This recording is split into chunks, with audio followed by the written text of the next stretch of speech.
Hello students, आज हम DPP-1 physical chemistry discuss करेंगे।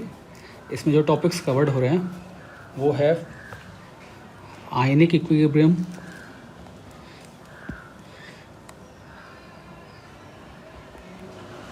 Mole concept, equivalent concept plus electrochemistry. ये 4 टॉपिक्स कवर हो रहे हैं। ठीक है, देखिए अगला क्वेश्चन देखते हैं। अगला क्वेश्चन जो है वो मोल कॉन्सेप्ट का है और इस क्वेश्चन में मोल कॉन्सेप्ट का सवाल है और प्रॉब्लम है कि 2 सॉल्यूशन को मिक्स कर रहे हैं। पहला सॉल्यूशन है बेरियम क्लोराइड का, दूसरा सॉल्यूशन है H2SO4। बेरियम क्लोराइड और H2SO4 आपस में केमिकल रिएक्शन करके बेरियम सल्फेट का वाइट PPD बनाते हैं। अब देखो इस रिएक्शन में ये जब रिएक्शन होगी तो हमें दोनों की कॉन्सेंट्रेशन प्रोवाइडेड है, वो भी W/V में, और इनका वॉल्यूम प्रोवाइडेड है। ठीक है, अब अगर हम यहाँ पे कोई इनके बीच में केमिकल रिएक्शन देख रहे हैं तो केमिकल रिएक्शन कराने के लिए हमें इनके मोल्स की ज़रूरत पड़ेगी। ठीक है, अब देखो percentage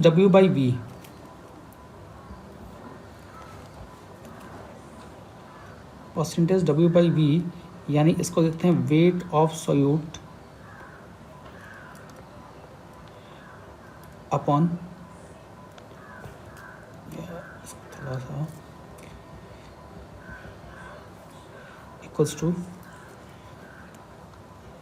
wait of solute upon weight of solution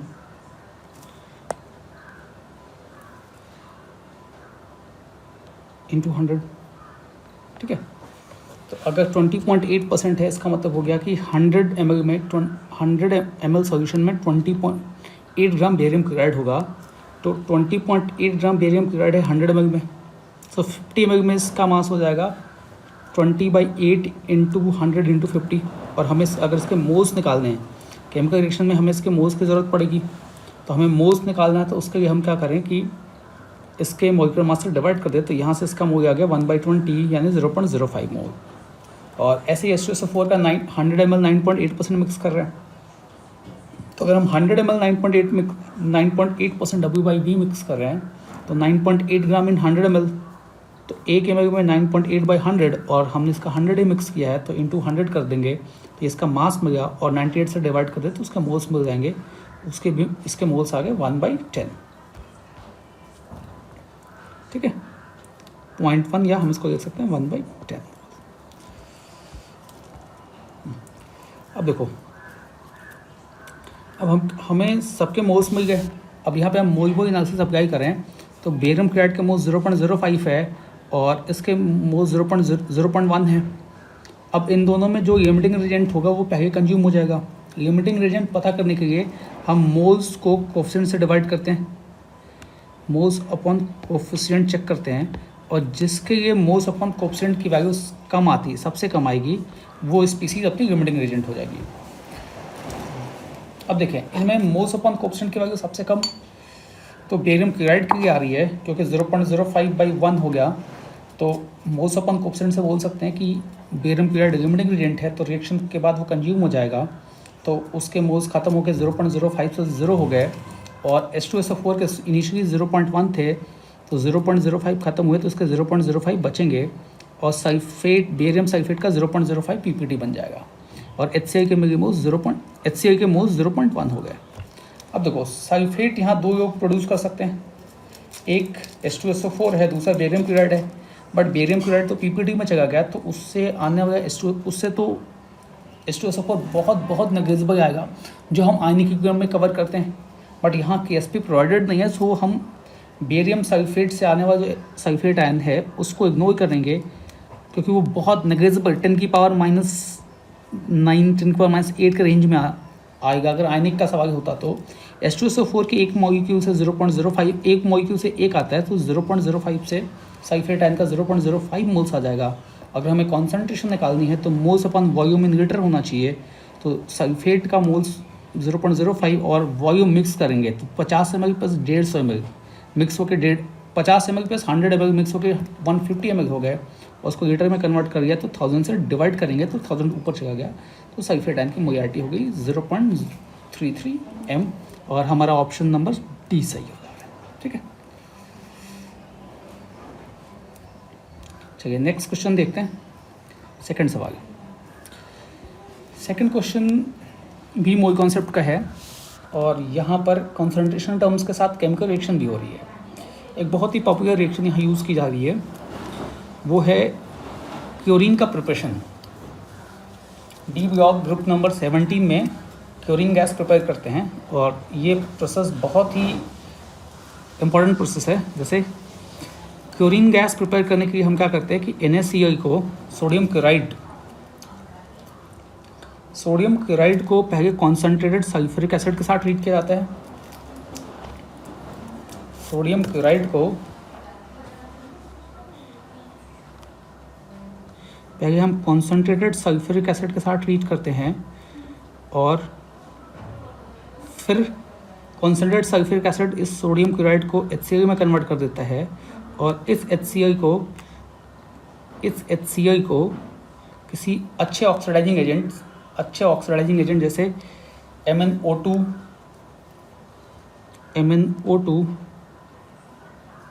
KMnO4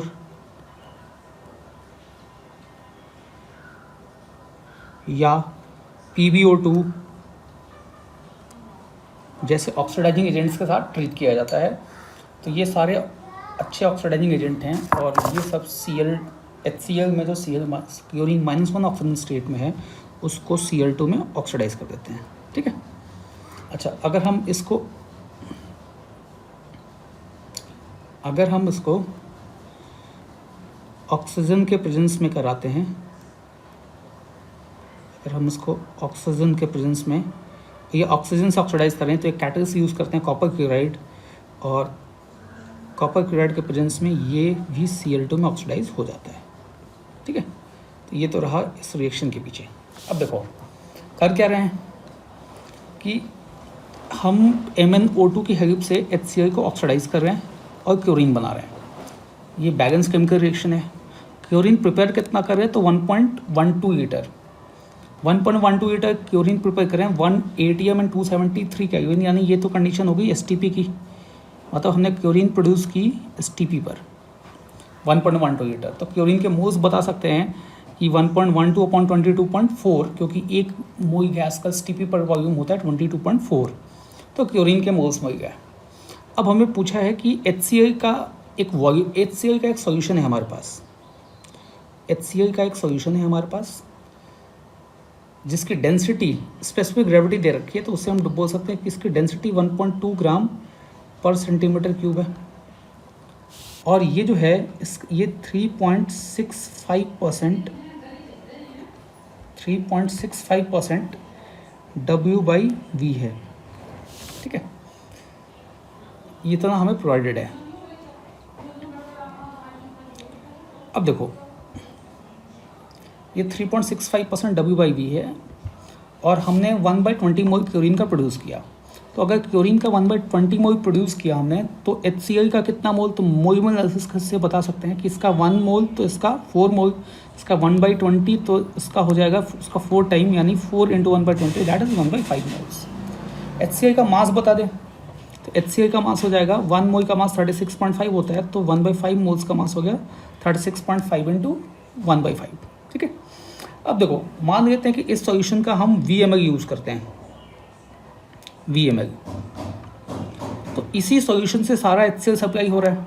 ये जो सॉल्यूशन ओरिजिनली लिया है इसी सॉल्यूशन से हम सारा HCl निकाल गए हैं, या इसी सॉल्यूशन में जो HCl प्रेजेंट है उसी का यूज़ कर रहे हैं।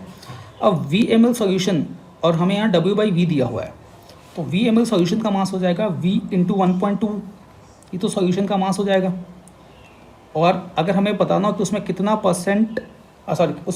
मास है HCl का, तो जो HCl की कॉन्सेंट्रेशन 3.65% W/V है, तो उस सॉल्यूशन में HCl का मास निकाल सकते हैं कि सॉल्यूशन का मास इंटू 3.65 × 100, और अगर कैलकुलेशन हम करें तो volume of HCl is 1.66.7 m, ठीक है 7 ml। और हमारा सेकंड ऑप्शन बी ऑप्शन सही हो जा रहा है। ठीक है,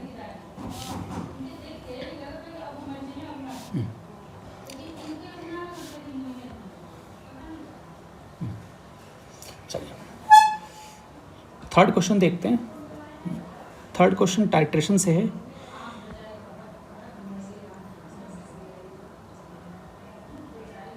टाइट्रेशन से है। अब देखो, जैसे Fe+2 है, Fe+2 का एस्टिमेशन किया जाता है। Fe+2 अगर एक सॉल्यूशन है Fe+2 का जिसमें हमें Fe+2 की कॉन्सेंट्रेशन नहीं पता, तो कॉन्सेंट्रेशन बताने के लिए हम इसका टाइट्रेशन करते हैं। ठीक है, इस सॉल्यूशन की कॉन्सेंट्रेशन बताने के लिए हम इसका टाइट्रेशन करते हैं। और Fe+2 ऑक्सीडाइजेबल है, सो टाइट्रेशन में यूज़ करते हैं हम KMnO4। ठीक है,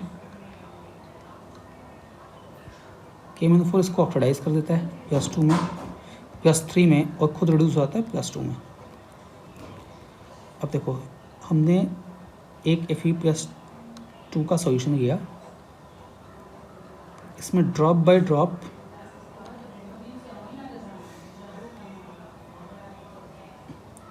ये KMnO4 सॉल्यूशन है।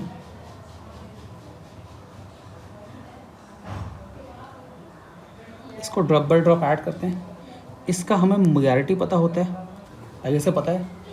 और जब हम इसमें Fe+2 के सॉल्यूशन जब KMnO4 ड्रॉप करते हैं तो KMnO4 का अपना कलर जो है वो पिंक या पर्पल होता है। बट जैसे KMnO4 ड्रॉप करेंगे वो KMnO4 Fe+2 के साथ रिएक्ट होकर कंज्यूम होता जाएगा। तो जब तक कंज्यूम होता जाएगा तब तक यहाँ इस सॉल्यूशन में कोई कलर डेवलप नहीं होगा। ठीक है, जब तक KMnO4 पूरा कंज्यूम होता जाएगा तब तक सॉल्यूशन में कोई कलर डेवलप नहीं होगा। क्यों? क्योंकि KMnO4 जैसे हम डालेंगे KMnO4 Fe+2 के साथ रिएक्ट करके कंज्यूम हो जाएगा। अब देखो, बट जब सारा Fe+2 जो इस सॉल्यूशन में प्रेजेंट Fe+2 है, जब वो सारा Fe+2 कंज्यूम हो जाएगा तो उसके बाद हम एक भी मॉलिक्यूल KMnO4 का ऐड करेंगे तो वो कलर दिखा देगा, है ना। और उस कलर से हम बता सकते हैं, जैसे सेल्ट भी कलर अपीयर हुआ तो वो इंडिकेट किया कि उससे पहले KMnO4 ख़त्म हो चुका है। तो KMnO4 कितना वॉल्यूम कंज्यूम हुआ वो बता सकते हैं। अब उसके बाद हम चाहे तो मोल कॉन्सेप्ट चाहे तो इक्विवेलेंट कॉन्सेप्ट से ये सवाल सॉल्व करके Fe+2 का हम अमाउंट बता सकते हैं। ठीक है, ये तो होता है टाइट्रेशन नॉर्मली। अब देखो, यहाँ मीडियम को एसिडिफाई करते हैं। अब मीडियम को एसिडिफाई करने के 2-3 तरीके हैं। हमारे पास कई सारे एसिड्स हैं। HCl है,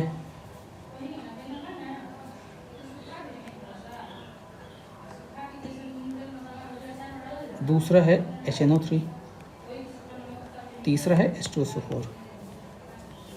अब इसमें से कौन सा ऑक्सीडाइज करेगा? HCl करेगा, HNO3 करेगा या H2SO4 करेगा? तो देखो, HCl के साथ अगर हम KMnO4 को यूज़ करते हैं, HCl के साथ अगर हम KMnO4 को यूज़ करते हैं तो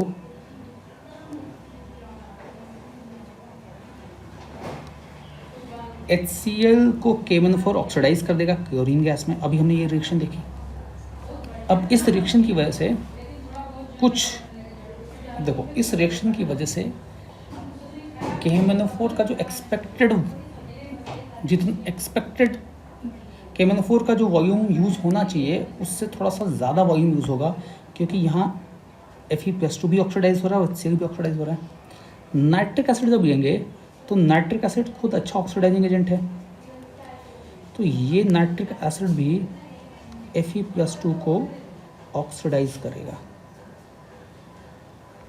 ठीक है, और Fe+2 को जब भी ऑक्सीडाइज करेगा Fe+3 में, तो देखो हुआ क्या कि कुछ Fe+2 को ऑक्सीडाइज KMnO4 ने किया, कुछ HNO3 ने कर दिया। मतलब एक्चुअल में यहाँ जितना लगना चाहिए KMnO4 उससे थोड़ा कम वॉल्यूम कंज्यूम होगा। जब हम H2SO4 का यूज़ करेंगे तो H2SO4 ना ही ऑक्सीडाइजिंग एजेंट है ना ही रिड्यूसिंग एजेंट है, तो ये ना KMnO4 के साथ रिएक्ट करेगा और ना ये KMnO4 के साथ कोई रिएक्शन दिखाएगा, ना ही ये Fe+2 के साथ रिएक्शन दिखाएगा। तो फिर ये करेगा क्या? तो यहाँ ओनली एसिडिफिकेशन होगा। तो अगर हम यहाँ मान लेते हैं, यहाँ वॉल्यूम V3 यूज़ करते हैं, यहाँ हम V1 V2 यूज़ करते हैं, और यहाँ वॉल्यूम मान लेते हैं कि यहाँ जो KMnO4 का वॉल्यूम यूज़ होता है वो वॉल्यूम V1 है। ठीक है,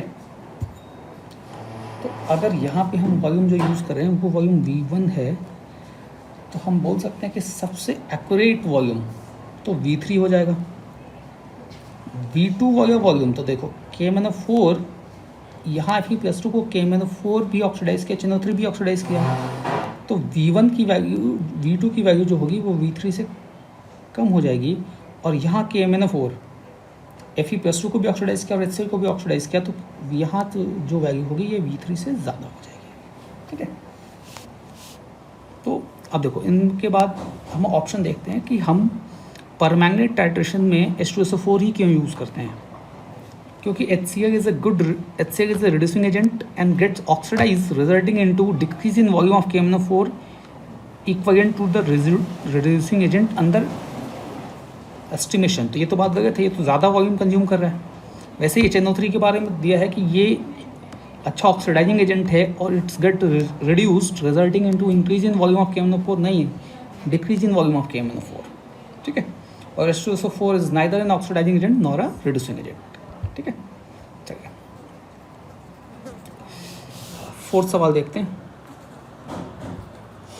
फोर्थ क्वेश्चन में 2 litre of an acidified KMnO4 solution जिसमें इतना KMnO4 पर लीटर है, इसको हम डिकराइज कर रहे हैं by passage of A gas SO2, और ये सारा SO2 हम FeS2 से ऑब्टेन कर रहे हैं। ठीक है, तो हमें बताना है कि कितना ग्राम FeS2 यूज़ होगा। अच्छा सवाल है, मोल कॉन्सेप्ट और टाइट्रेशन, और मोल कॉन्सेप्ट के कुछ बढ़िया इसमें कॉन्सेप्ट यूज़ होंगे। तो देखो FeS2 है आयरन पाइराइट,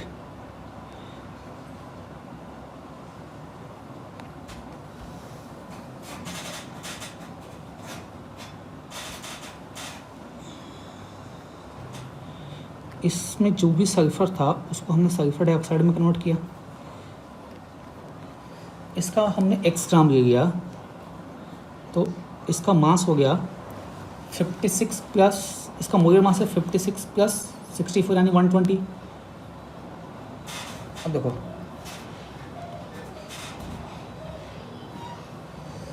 जैसा कि क्वेश्चन में प्रोवाइडेड है कि सारा का सारा FeS2 जो था वो कन्वर्ट हो गया है, सारा का सारा FeS2 सल्फर डाइऑक्साइड में कन्वर्ट हो गया है।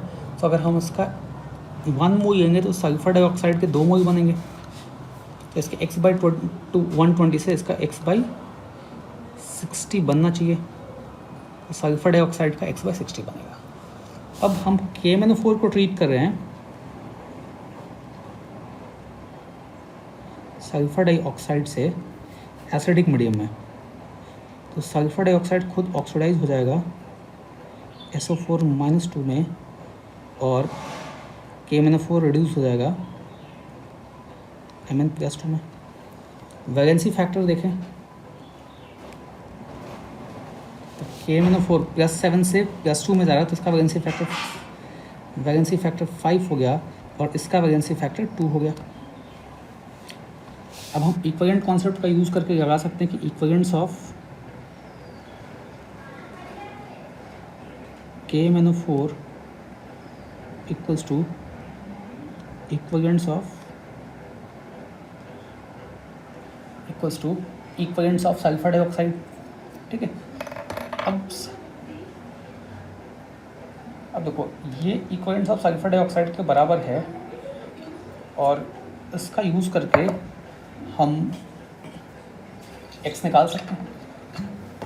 ठीक है, देखो हमें यहाँ पे KMnO4 का वॉल्यूम दे रखा है कि सॉल्यूशन का वॉल्यूम 2 लीटर है, और 1 लीटर सॉल्यूशन में 1 लीटर सॉल्यूशन में 1.58 ग्राम KMnO4 है, तो 2 लीटर में KMnO4 1.58 इंटू 2 हो जाएगा। ठीक है, तो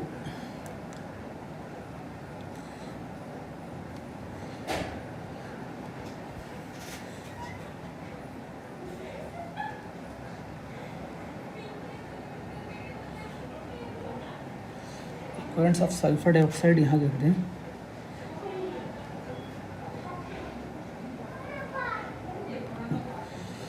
अब देखो, तो हम इसका यूज़ करके कह सकते हैं कि भाई यहाँ पर ये हो जाएगा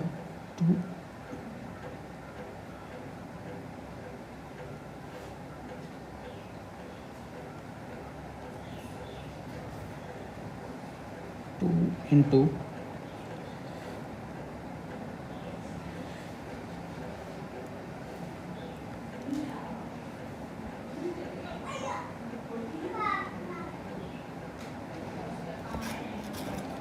1.58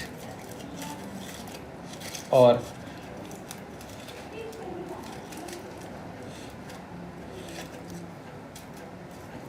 2 इंटू 1.58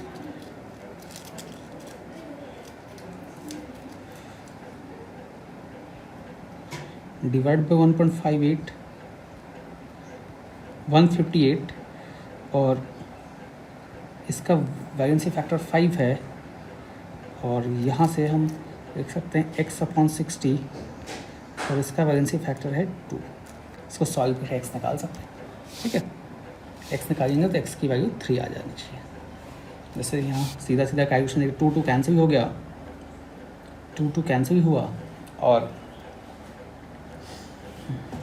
1.58 को जब हम 158 से मल्टीप्लाई करेंगे तो यहाँ से वैल्यू आ जाएगी 1/100, और 5 से कैंसिल कर दिया तो ये हो गया 20, और यहाँ से 20 से 60 को कैंसिल किया, यहाँ से x की वैल्यू 3 आ जाएगी। ठीक है, चलिए नेक्स्ट सवाल देखते हैं। ये भी इक्विवेलेंट कॉन्सेप्ट का सवाल है। क्वेश्चन में है कि एक सर्टेन वॉल्यूम ऑफ हाइड्रोक्सी अमीन है जिसको हम बॉयल करते हैं एक्सेस ऑफ FeCl3 से, और रिडक्शन हो रहा है Fe+3 का Fe+2 में, और फिर हम Fe+2 आयंस को K2Cr2O7 के साथ सॉल्यूशन के साथ ट्रीट कर रहे हैं। मतलब पहले हमने Fe+2 को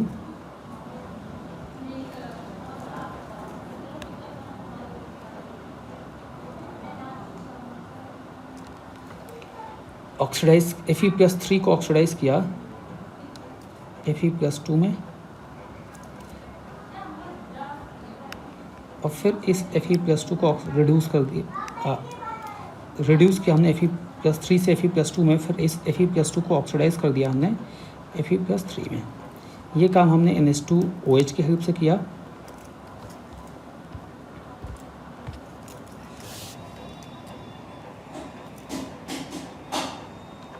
और ये वाला काम जो था ये किया हमने K2Cr2O7 की हेल्प से।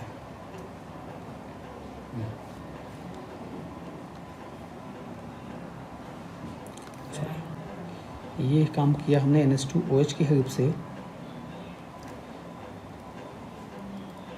और ये काम किया हमने K2Cr2O7 की हेल्प से। अब देखो इस दोनों में Fe+2 Fe+3 Fe+2 से में गया, और फिर +2 से +3 में चला गया। तो दोनों में हम देखेंगे कि दोनों में जो चेंज आ रहा है, ऑक्सीडेशन स्टेट में जो चेंज आ रहा है वो दोनों में 1 का है। तो अगर दोनों में ऑक्सीजन स्टेट का चेंज 1 का आ गया है, यानी दोनों में Fe+2 का वैलेंसी फैक्टर सेम है। ठीक है, बात समझ में आई? दोनों की दोनों जब ऑक्सीडाइज भी हो रहा है और रिड्यूस भी हो रहा है, तो दोनों में Fe का वैलेंसी फैक्टर सेम है, और है कितना, तो 1 के बराबर। तो इक्विवेलेंस ऑफ Fe+3 3 लिखें या इक्वेलेंट्स ऑफ Fe+2 लिखें, दोनों n के बराबर है। अच्छा, यहाँ पर इक्वेलेंट्स ऑफ, इस रिएक्शन में इक्वेलेंट्स ऑफ Fe+3 जो है equals to equivalents of NH2OH होना चाहिए,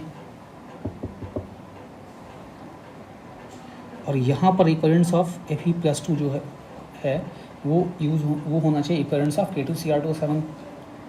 ठीक है, अब K2Cr2O7 खुद रिड्यूस होगा, K2Cr2O7 खुद रिड्यूस होगा Cr+3 में,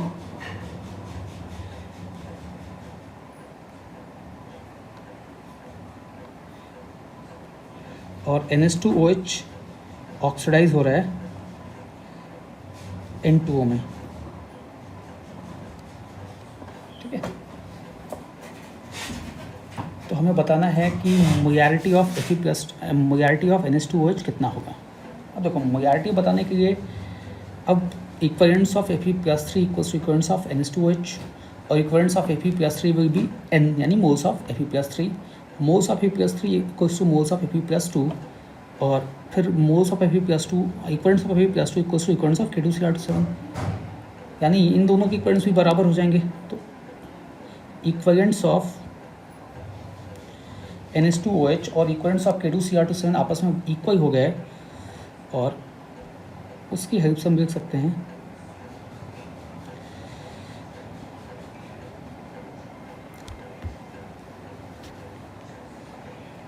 कि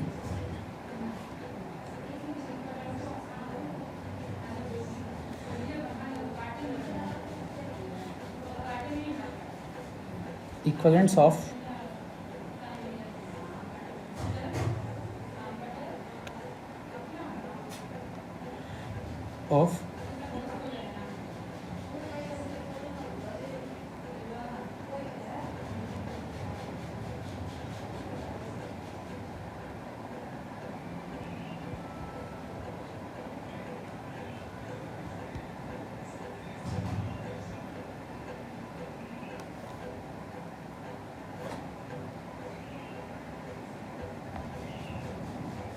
ठीक है, अब इसकी देखो, NH2OH में हाइड्रोजन प्लस में होगा तो 3 हाइड्रोजन तो +3, ऑक्सीजन -2 में, तो नाइट्रोजन हो गया -1 में, और यहाँ पर नाइट्रोजन +1 में है तो इसका हो गया 2, इसका वैलेंसी फैक्टर हो गया 2।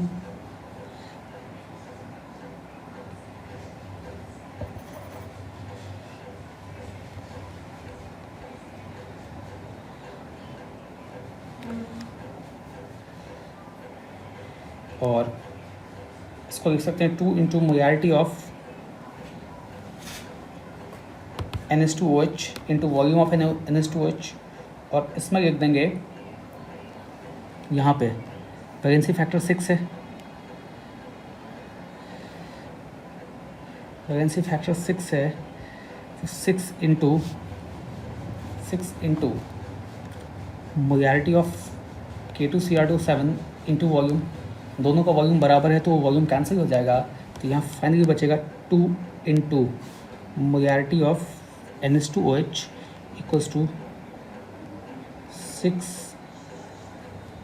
Into molarity of K2Cr2O7 that is 0.5,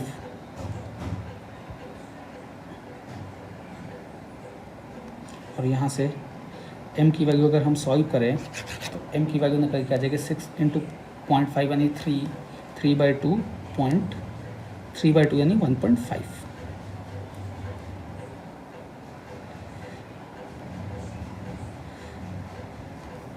यानी ये हो गया ए ऑप्शन। ठीक है,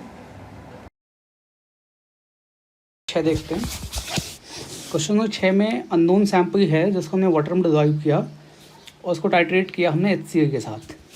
ठीक है, इस टाइट्रेशन में हम 2 इंडिकेटर्स यूज़ कर रहे हैं। एक बार फेनोल्फथालीन यूज़ किया जा रहा है, और फेनोल्फथालीन के साथ टाइट्रेशन करने के बाद जो रिजल्टिंग सोल्यूशन है उसमें उसको फिर टाइट्रेट कर रहे हैं हम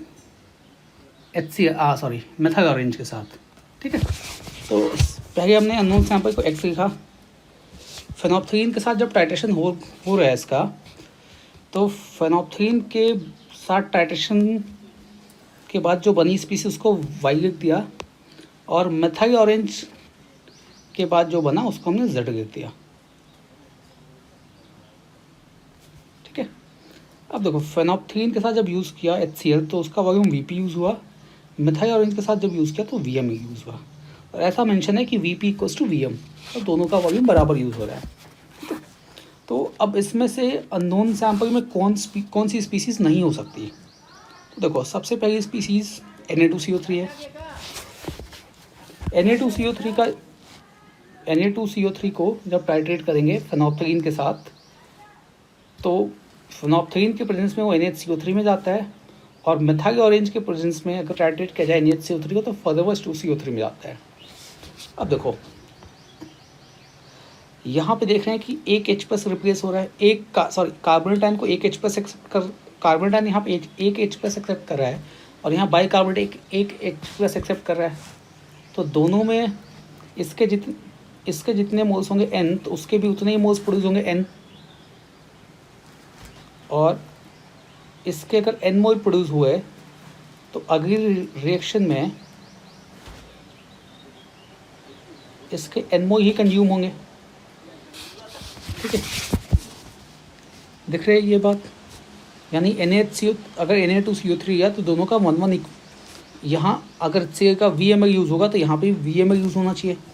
सेकंड में जब हम equimolar mixture of NaOH Na2CO3 और NaHCO3 लेंगे, देखो NaOH अगर ट्रीट करेंगे फेनोप्थलीन के साथ, फेनोप्थलीन के प्रेजेंस में, तो NaOH को जो हम फेनोप्थलीन के प्रेजेंस में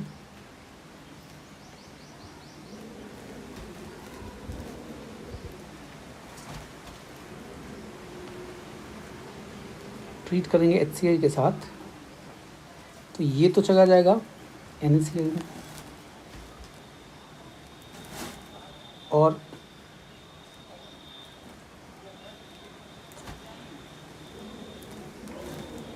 NaHCO3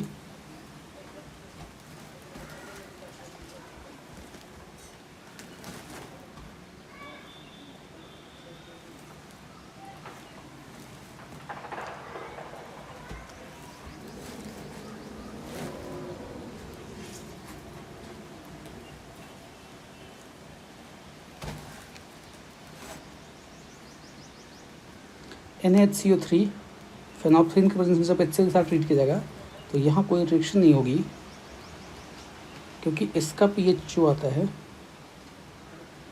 और फेनोप्थलीन का जो pH है वो एग्जैक्टली सिमिलर है।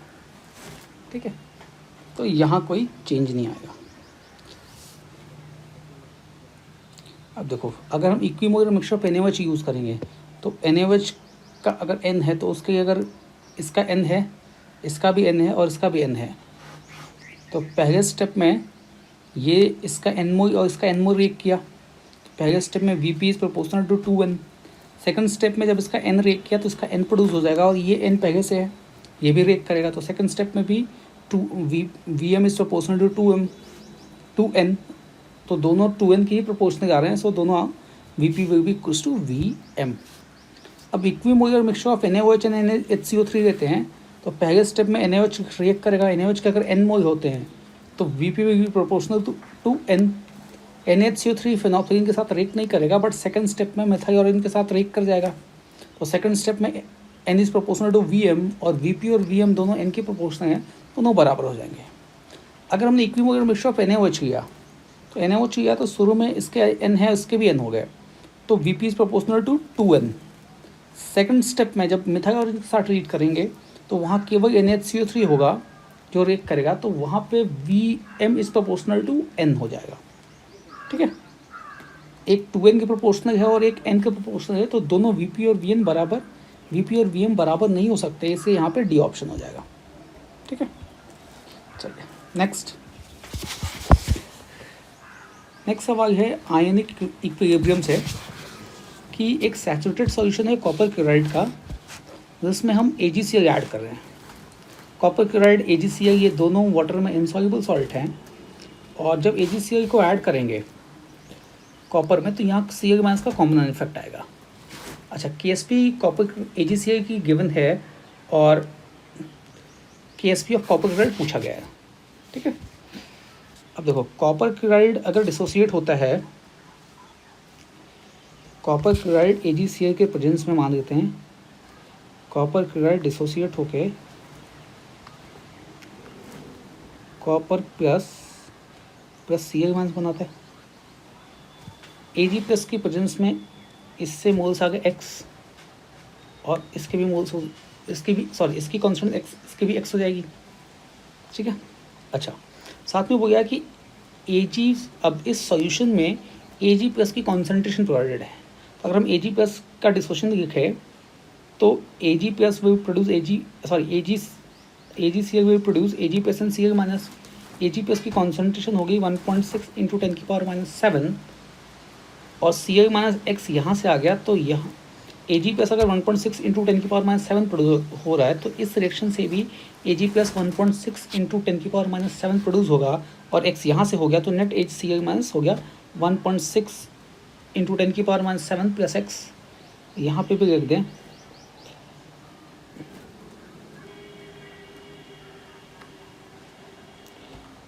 1.6 इंटू 10⁻⁷, ठीक है। अब हमें Ag प्लस का KSP प्रोवाइडेड है, तो Ag प्लस का KSP will B Ag plus की कॉन्सेंट्रेशन इंटू Cl मास की कॉन्सेंट्रेशन, ठीक है, इक्वल्स टू KSP।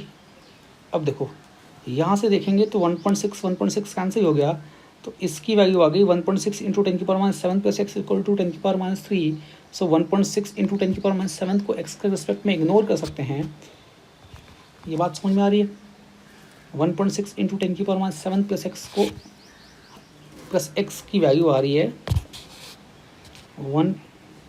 10⁻�3, सो हम 1.6 इंटू 10⁻⁷ को इग्नोर कर सकते हैं, सो x की वैल्यू आ गई 10⁻�3, और x अगर 10⁻�3 x की वैल्यू 10⁻3 होती है, और इसको हम इग्नोर कर रहे हैं 1.6 इंटू 10⁻⁷ को, क्योंकि ये 10⁻3 और ये 10⁻7 है, डिफरेंस बहुत ज़्यादा है। सो यहाँ से हम देख सकते हैं KSP of Ag copper chloride will be 10⁻�6, ठीक है। नेक्स्ट सवाल आते हैं।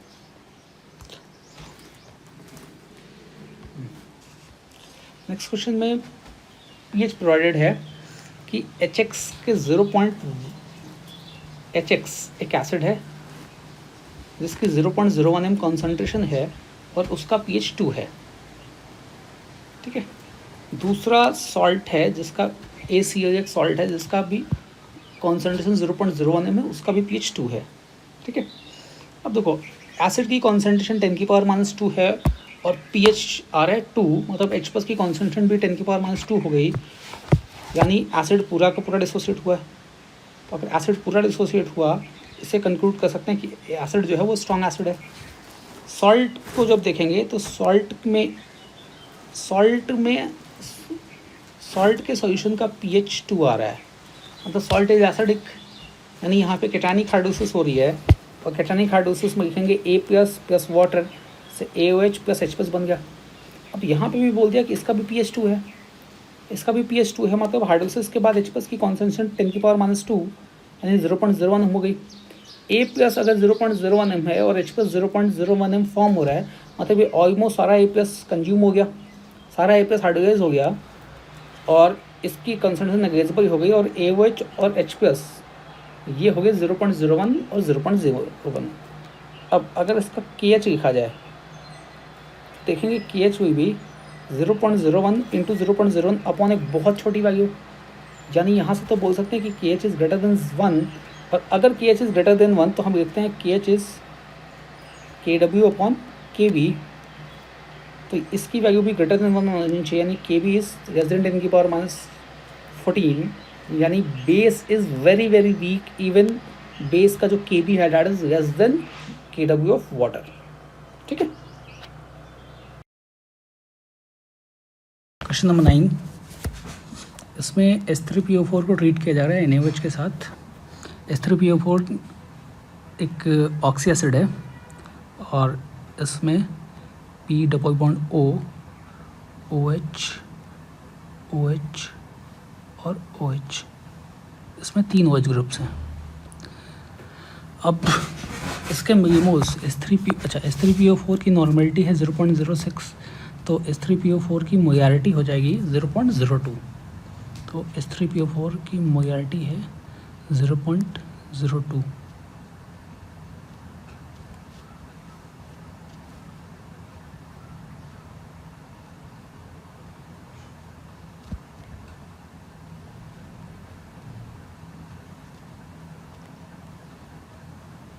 अच्छा, 0.02 इसकी मोलारिटी हो गई, ये हो गया 0.2 m, ठीक है। और वॉल्यूम मेंशन है कि वॉल्यूम इज़ 50 ml।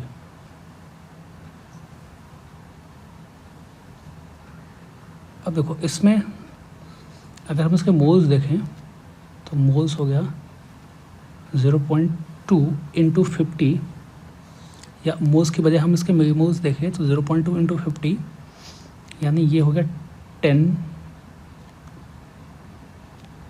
मिलीमोल, ठीक है। अब H3PO4 के 10 मिलीमोल हो गए। NaOH के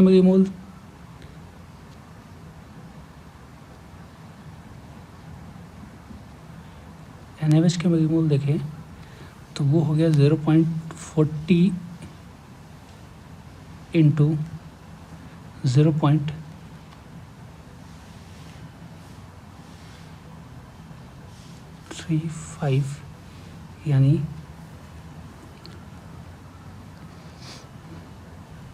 40 इंटू 0.35, 4, ये हो गया 14 मिलीमोल, ठीक है। अब देखो इनकी जब आपस में रिएक्शन होगी, H3PO4 और NaOH की आपस में रिएक्शन होगी, तो फर्स्ट स्टेप में H3PO4 plus NaOH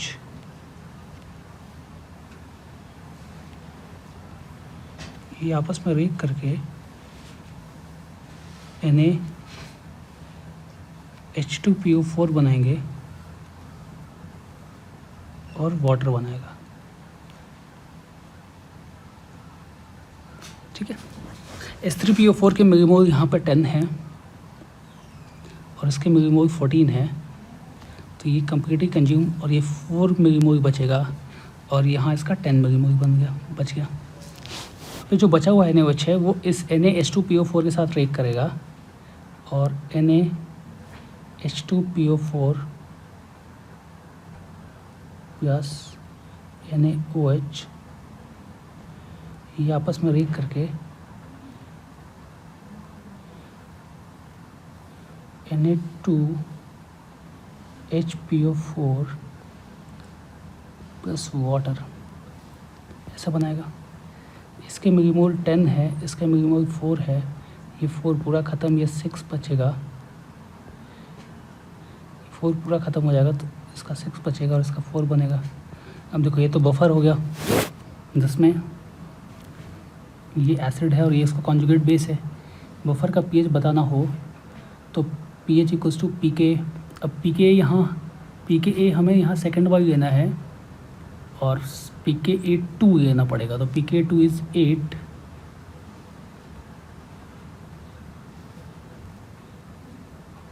plus log of conjugate is 4 और एसिड इज़ 6, यानी ये हो गया 2/3 log 2 इज़ 0.3 और माइनस 0.477 यानी माइनस 0.18, यानी ये वैल्यू आ गई 7.82 और ये हमारा डी ऑप्शन हो गया, ठीक है। क्वेश्चन में कुछ चीज़ें ध्यान देने वाली थी। पहली चीज़ कि ये एक पॉलीप्रोटिक एसिड है। पॉलीप्रोटिक एसिड्स में जब भी कभी हम पीएच निकालेंगे या पॉलीप्रोटिक एसिड्स में सबसे पहले फर्स्ट वाला H+ रिमूव होगा, और जब सारे एसिड का फर्स्ट H+ रिमूव हो जाएगा उसके बाद सेकंड, और जब सारे का सेकंड रिमूव हो जाएगा उसके बाद थर्ड H+ रिमूव होता है, ठीक है। और अगर अगर NaOH एक्सेस में होता, NaOH का अमाउंट काफ़ी ज़्यादा होता और इतना ज़्यादा होता कि NaOH निकल जाए, तो हम एक सिंगल स्टेप में रिएक्शन लिख सकते थे कि H3PO4 प्लस NaOH और सीधा प्रोडक्ट बना सकते थे Na3PO4, ठीक है। बट यहाँ ऐसा नहीं है। NaOH का जो अमाउंट है वो 3 ऑफ H3PO4 से कम है, तो तीनों एसिडिक एच नहीं निकल पाएगा। एक फर्स्ट एसिडिक एच तो सबका रिमूव हो जाएगा, उसके बाद 4 मिलीमोल का सेकेंड एसिडिक एच भी निकल जाएगा और बाकी का 6 मिलीमोल का केवल 1 एसिडिक एच निकल पाएगा। लेट अस सी क्वेश्चन नंबर 10। क्वेश्चन नंबर 10 में हमें AS2O3 का सॉल्युबिलिटी प्रोडक्ट प्रोवाइडेड है और हमसे ऐसा बोला है कि ये सॉल्यूशन 50% डिसोसिएटेड है, ठीक है। और इसका सॉल्युबिलिटी प्रोडक्ट प्रोवाइडेड है और हमसे पूछा जा रहा है कि सॉल्युबिलिटी ऑफ सॉल्ट बताओ, ठीक है। अब देखो दो चीज़ें हैं, एक तो डिज़ोल्व होना, दूसरा डिसोसिएट होना। तो मोलर सॉल्युबिलिटी का रिलेशन जो है S इज सॉल्युबिलिटी, ये डिज़ोल्व होने से है। S को हमने मोलर सॉल्युबिलिटी मान लिया, तो ये किससे है, तो ये डिज़ोल्व होने से है। अब डिसोसिएट होना मतलब जैसे एसिटिक एसिड वाटर में डिज़ोल्व होता है और कुछ डिसोसिएट होता है। NaCl वाटर में 100% डिज़ोल्व, NaCl अगर कहा जाए स्ट्रॉन्ग इलेक्ट्रोलाइट तो डिज़ोल्व भी 100% हो जाता है, ऑलमोस्ट 100% डिसोसिएट भी हो जाता है। AS2O3 यहाँ पे जो केस दिया है वो इसका इंटरमीडिएट केस है, ऐसा इंटरमीडिएट केस है, ऐसा मेंशन किया है कि AS2O3 डिज़ोल्व होता है और जितना डिज़ोल्व होता है उसका 50% ही डिसोसिएट होता है। तो अगर उसका ये 50% डिसोसिएट होता है तो 2AS plus 3 plus 3O-2 form करेगा। और अगर इसकी सॉल्युबिलिटी S है, मोलर सॉल्युबिलिटी अगर S है तो डिज़ोल्व होने के बाद ये 2S बनाना चाहिए था। अगर डिज़ोल्व होकर कंप्लीट डिसोसिएट हो जाता तो ये 2S बनना चाहिए था और ये 3S बनना चाहिए था, पर 50% ही डिसोसिएट हो रहा है तो उसका आधा हाफ ही बनेगा और ये हाफ बनेगा, ठीक है। अब देखो अगर हम KSP देखें तो KSP विल बी 2S/2, यानी S का स्क्वायर और 3S/2 का क्यूब इक्वल्स टू 108 इंटू 10 की पावर -9 था, तो उसको हम 10 कर रहे करें यहाँ से, तो ये S स्क्वायर यहाँ S क्यूब, तो S की पावर 5 और ये 3 का स्क्वायर 9 फिर 3 27 से इसको कैंसिल करें तो 4 टाइम हो गया और 2 का क्यूब यानी 4 इंटू 2 का 4 इंटू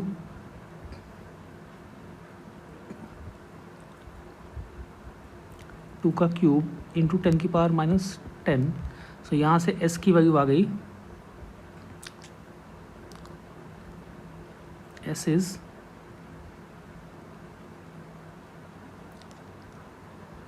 अगर हम 5th रूट ले गए, S की वैल्यू हो गई 2 इंटू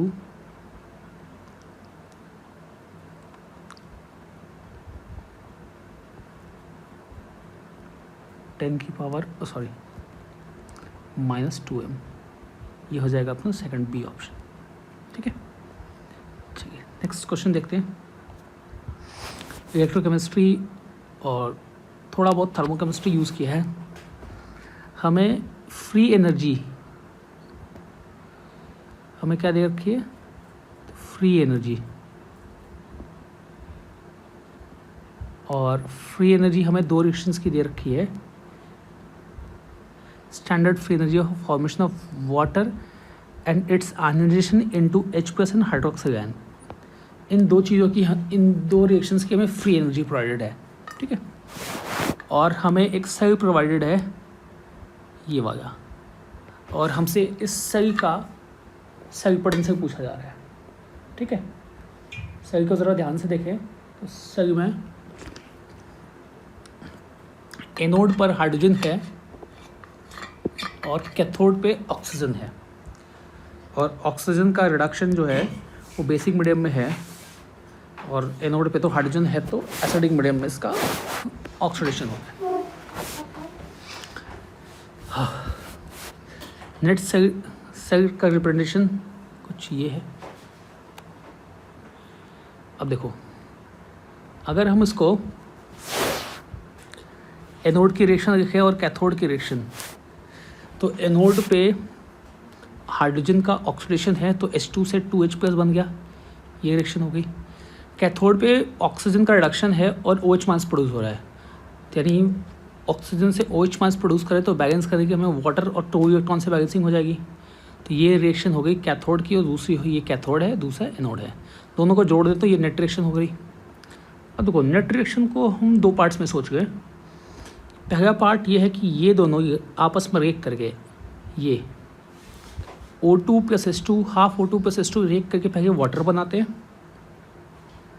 ठीक है, और फिर वो वाटर का मॉलिक्यूल डिसोसिएट होके एक H+ और एक OH- देता है, और ये जो H2O लिक्विड है ये भी डिसोसिएट होके H+ एंड OH- दे देता है।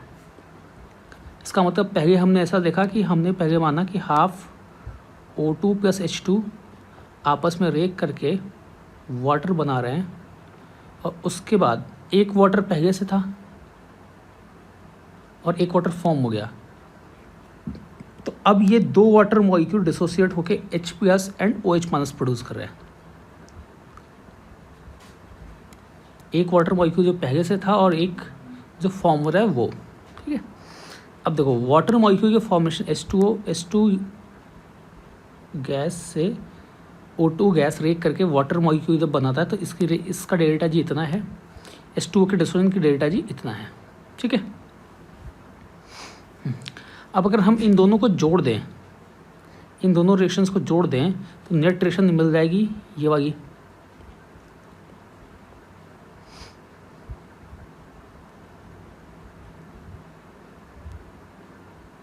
हेलो, अगर हम इन दोनों रिएक्शंस को जोड़ दें,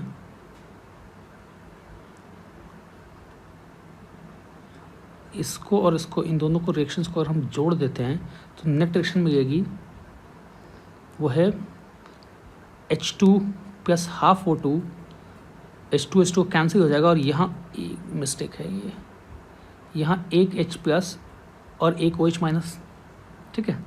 इसका डेल्टा जी 2 रिएक्शन का सम कर रहे हैं तो उनके समेशन के बराबर हो जाएगा। अब अगर हमें इस रिएक्शन का डेल्टा जी चाहिए तो ये जो थर्ड रिएक्शन है इसका सम सेकंड के साथ कर दें। अभी देखो, थर्ड रिएक्शन को सिग्निफिकेंट समझना है। पहले हाफ O2 + H2 को रिएक्ट करा के हमने वाटर बना लिया, फिर उस वाटर को डिसोसिएट करके H+ एंड OH- बना लिया, तो ये कंप्लीट रिएक्शन जो हो रही है यही अपनी थर्ड रिएक्शन है। और फिर ये वाटर जो है इसको भी डिसोसिएट करके H+ OH- बना लिया, तो 2 moles of H+ and OH- बन जाएगा। तो फर्स्ट रिएक्शन सेकंड रिएक्शन और थर्ड रिएक्शन को जोड़ दें तो हमें नेट रिएक्शन मिल जाएगी, हाँ है ना। ये नेट सेल रिएक्शन ये वाली मिल जाएगी। अब नेट सेल रिएक्शन मिल गई तो नेट सेल रिएक्शन का डेल्टा G0 मिल जाए, तो डेल्टा G0 को हम इक्वेट कर दें, डेल्टा G0 = -NF E0, और n की वैल्यू और f की वैल्यू पुट कर दें। Delta G0 is -96.5 kilo joule है, तो किलो जूल को जूल में कन्वर्ट करिए तो 96500 अपॉन n की वैल्यू यहाँ पे 2 है और f की वैल्यू 96500, तो यहाँ से पोटेंशियल आ गया 0.50 वोल्ट। एक अच्छा सवाल था, ठीक है, जिसमें थोड़ा बहुत थर्मोकेमिस्ट्री का एप्लीकेशन है और इलेक्ट्रोकेमिस्ट्री का भी एप्लीकेशन है। चलिए आइए नेक्स्ट सवाल देखते हैं। गैल्वेनिक सेल यानी इलेक्ट्रोकेमिस्ट्री, 2 क्लोरीन इलेक्ट्रोड्स का बन रहा है, उनमें से एक स्टैंडर्ड 1 है, एक इलेक्ट्रोड स्टैंडर्ड इलेक्ट्रोड है, ठीक है। तो दूसरा इलेक्ट्रोड कौन सा होना चाहिए कि मैक्सिमम EMF जनरेट हो? दूसरा इलेक्ट्रोड हम किसका लें कि मैक्सिमम EMF जनरेट हो? अब देखो, क्लोरीन का 2 क्लोरीन इलेक्ट्रोड का अगर गैल्वेनिक सेल बना रहे हैं और उसके बाद उसमें से एक स्टैंडर्ड है और एक के लिए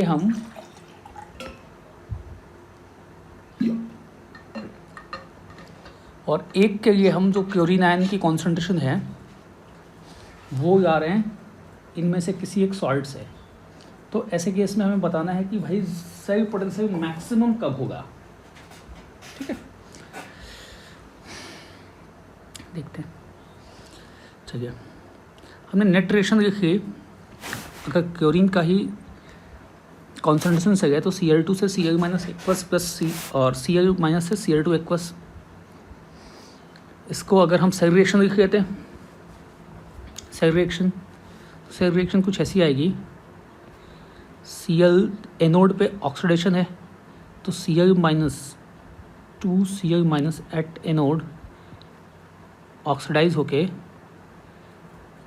Cl2 एट एनोड प्रोड्यूस करेगा, और कैथोड प्रोडक्शन होगा तो Cl2 एट कैथोड से बन जाएगा 2Cl माइनस एट कैथोड। चाहे तो हम n=1 पे भी बैलेंस कर सकते हैं। अच्छा, हमें गैस के प्रेशर के बारे में कुछ नहीं बोला है, तो गैस का प्रेशर तो हम 1 मान लेंगे और उसके हिसाब से कॉन्सेंट्रेशन बता सकते हैं। अब देखो ये कॉन्सेंट्रेशन सही है तो इसका E0 तो 0 हो जाएगा, तो ई सही का एक्सप्रेशन लिखेंगे कि ई सही इक्वल टू -0.059 अपॉन। अच्छा, अगर हम इसको n=1 पे बैलेंस करते हैं, अगर हम इस रिएक्शन को n=1 पे बैलेंस करें, n=1 पे बैलेंस करेंगे तो Cl minus at anode oxidise होके half Cl2 at anode produce करेगा, और Cl2 half Cl2 at cathode reduce होके Cl minus at cathode put करेगा। तो अगर हम इसका ई से लिखेंगे तो ई से equal to E0 cell 0, concentration cell है इसलिए E0 cell 0 minus 0.059 upon 1 log product में Cl minus at cathode upon Cl minus at anode, Cl minus at anode. अब देखो इसकी वैल्यू अगर मैक्सिमम करनी है तो अब इसकी वैल्यू मैक्सिमम होने के लिए इस लॉग वाली की वैल्यू मिनिमम आनी चाहिए, है ना? बात समझ में आई? तो अगर हमें ई सही की वैल्यू मैक्सिमम रखनी है तो यहाँ जो लॉग में टर्म आ रहा है इसकी वैल्यू मिनिमम आनी चाहिए, या अगर हम इसको ऐसा लिख रहे हैं 0.0591 लॉग माइनस को अंदर ले गया, Cl माइनस एट कैथोड की बजाय Cl माइनस एट एनोड ऊपर हो गया upon Cl minus at cathode नीचे हो गया। ठीक है, अब देखो माइनस को अंदर कर दिया तो अब कह सकते हैं कि भाई इसकी वैल्यू मैक्सिमम आनी चाहिए, यानी एनोड पे अच्छी खासी कॉन्सेंट्रेशन हो, कैथोड पे एकदम कम हो, तभी ये वैल्यू मैक्सिमम आएगी। यानी एनोड जो होना चाहिए वो तो स्टैंडर्ड वाला बना दें और कैथोड जो है वो बना दें जिससे सबसे कम आए। तो सबसे कम देखो किससे आ रहा है, तो 0.1 हम HCl लेंगे तो भाई HCl से तो 0.1 आ जाएगा, और स्पायरिंगली सॉल्युबल सॉल्ट लेंगे तो उससे कतो कम आएगा।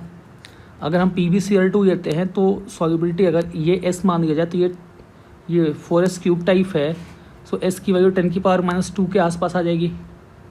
अगर हम AgCl लेते हैं तो S की वैल्यू HCl माइनस की वैल्यू रूट ऑफ की Sp के बराबर हो जाएगी। अगर हमें कैथोड मिनिमम कॉन्सेंट्रेशन चाहिए कैथोड पे, तो अब देखो HCl पहला ऑप्शन जो A है, इस A ऑप्शन में HCl है तो HCl से H प्लस Cl माइनस की कॉन्सेंट्रेशन आ गई 0.1। B अगर देखें तो सैचुरेटेड सॉल्यूशन ऑफ PbCl2 है, PbCl2 की Ksp हो जाएगी 4s cube equals to 12 into 10⁻⁻6, यहाँ से S आ गया √3 इंटू 10⁻⁻2m, और Cl माइनस की कॉन्सेंट्रेशन इसकी डबल हो जाएगी 2√3 इंटू 10⁻⁻। सी ऑप्शन देखें, सी ऑप्शन में सैचुरेटेड सॉल्यूशन ऑफ AgCl है, तो AgCl में Ksp is Ksp will be equals to S square, और that is 1.8 into 10⁻⁻10, so S की वैल्यू आ जाएगी √1.8 इंटू 10⁻⁻5m। अभी तक तो सबसे कम कॉन्सेंट्रेशन AgCl के केस में आई। चलिए नेक्स्ट देखते हैं, डी ऑप्शन है saturated solution of Hg2Cl2। Hg2Cl2 का 1.4 इंटू 10 की पावर -18 दे रखी है। HgCl2 कैल्यूमल डिजॉल्व होके Hg22 प्लस देता है, Hg+2 देता है और Cl माइनस, तो इसका केस भी कुछ इतना आ जाएगा। और यहाँ से दिख ही रहा है कि ये वैल्यू 10 की पावर -6 के रेंज में, S की वैल्यू 10 की पावर -6 के रेंज में आएगी। और अगर 10 की पावर -6 में आती है तो सबसे कम C केस में है, तो अपना सबसे ज़्यादा पोटेंशियल डी ऑप्शन के केस में आएगा। चलिए देखते हैं क्वेश्चन नंबर 13 इलेक्ट्रोकेमिस्ट्री का सीधा सवाल। 1 gram metal M+2 is discharge by passage of इतना। तो अगर M+2 में हम 2 इलेक्ट्रॉन पास करें तो ये M बना देगा, ठीक है। अब इलेक्ट्रॉन का नंबर दिया हुआ कि 1.81 इंटू 10 की पावर 22 इलेक्ट्रॉन। तो अगर हम इसके मोल्स निकालें तो मोल्स निकालने के हम 6.022 से डिवाइड कर दें इंटू 10 की पावर 23। इतना मोल इलेक्ट्रॉन पास करने पे 1 ग्राम डिजॉल्व हो रहा है। 1 ग्राम मेटल डिस्चार्ज हो रहा है, तो मेटल का मोल हो गया कितना, तो 1 बाई इसका मोलिकुलर मास m0 मान लिया। अब मोल लगा लिया,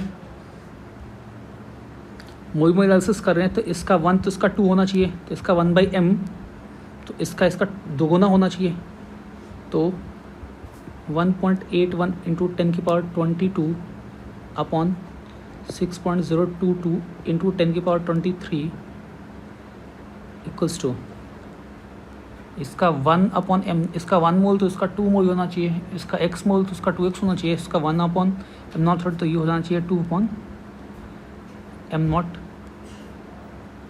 यहाँ से हम m0 निकाल सकते हैं, ठीक है, डायरेक्ट कैलकुलेशन करके निकाल सकते हैं। अच्छा, क्या करें, इसको 22 को 10 की पावर 21 कर रहे हो और एक डेसिमल इधर शिफ्ट कर रहे हो। डेसिमल जब वो इधर शिफ्ट करेंगे तो ये 18 हो जाएगा और ये 3 से कैंसिल हो जाएगा, 3 से 2 टाइम कैंसिल हो गया, सॉरी 6 से 3 टाइम कैंसिल हो जाएगा। और यहाँ 10 की पावर 21 बचा और ये आ गया 3/10 की पावर 21, तो ये 10 की पावर 2 हो गया, इसको 2/m0। सो m0 की वैल्यू हो गई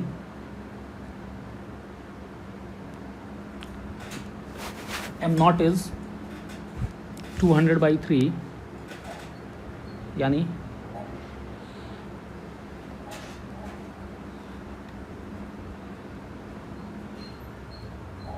m0 की वैल्यू हो गई 200/3 और 200/3 हो गया C ऑप्शन, ठीक है। तो मेटल का जो मोलर मास है दैट इज अप्रॉक्सीमेटली 66.7।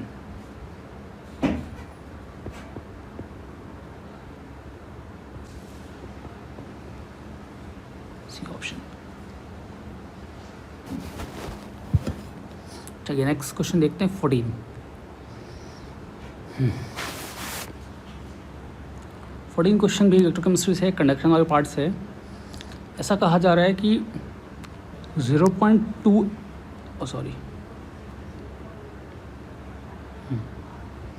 ऐसा कहा जा रहा है कि conductivity of A solution of 0.2 and 0.0 is. अब देखो, हमें कंडक्टिविटी पूछी जा रही है और हमें कॉन्सेंट्रेशन प्रोवाइडेड है, ठीक है। हम इसमें और कुछ नहीं कर सकते, सीधा यही सोचना है कि इनफाइनाइट डिल्यूशन पे जो कॉन्सेंट्रेशन है, इनफाइनाइट डिल्यूशन पे हमें मोलर कंडक्टेंस प्रोवाइडेड है और मोलारिटी दे रखी है। तो net conductivity equals to,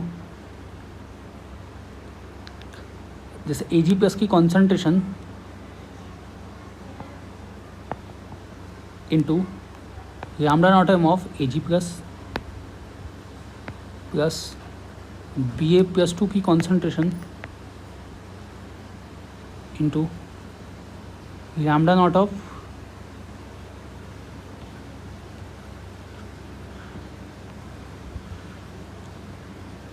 lambda naught of B A plus 2 plus nitrate की concentration into lambda naught of nitrate. अब देखो एक बात का ध्यान रखना है कि ये सब मीटर में दिया हुआ है और ये लीटर में दिया हुआ है, तो लीटर को मीटर में कन्वर्ट करें तो कॉन्सेंट्रेशन इज़ मोल पर लीटर में जो कॉन्सेंट्रेशन है उसको हम लीटर में करें तो मोल पर litre equals to mole 1 litre में 10⁻³ मीटर क्यूब, यानी 10³ मोल पर मीटर क्यूब। ठीक है, और क्रॉस मल्टीप्लाई करके निकाल सकते हैं। देखो Ag+ की कॉन्सेंट्रेशन है 6 इंटू 10 Ag+ की कॉन्सेंट्रेशन 0.2 और ये हो गया 6 इंटू 10⁻³ तो 0.2 इंटू 10⁻³